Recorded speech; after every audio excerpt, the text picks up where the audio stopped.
आता पाहूया टॉप 9 राजकीय बातम्या।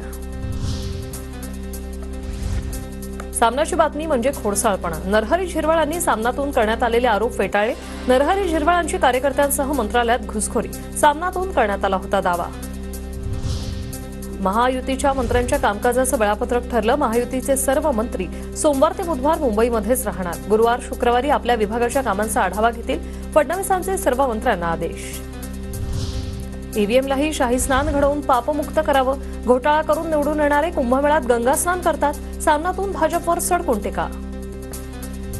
मागच्या काळात मी पुन्हा येईन असं सर्व उपहासात्मकपणे म्हणायचे, मात्र काळ आणि वेळेप्रमाणे शब्दांचे अर्थही बदलतात।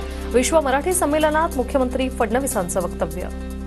हे मी पुन्हा येईन माझा पिच्छाच सोडत नाही दादा। अलीकडच्या काळात चांगलं म्हणतात, मागच्या काळात उपहासाने म्हणायचे। शेवटी एखादा शब्द आपल्याला चिपकतो, तो काळ आणि वेळ याप्रमाणे त्याचे अर्थ बदलत असतात।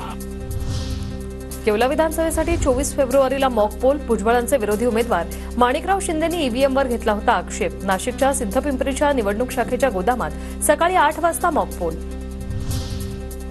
शरद पवारांच्या राष्ट्रवादीचे आमदार जितेंद्र आव्हाड अंडी घेऊन ठाणे जिल्हाधिकारी कार्यालयात। शालेय पोषण आहारातून अंडी बंद केल्याचा आरोप। मंत्री चंद्रशेखर बावनकुळे अमरावती दौऱ्यावर। बावनकुळेंची गोळा सोबत तुला।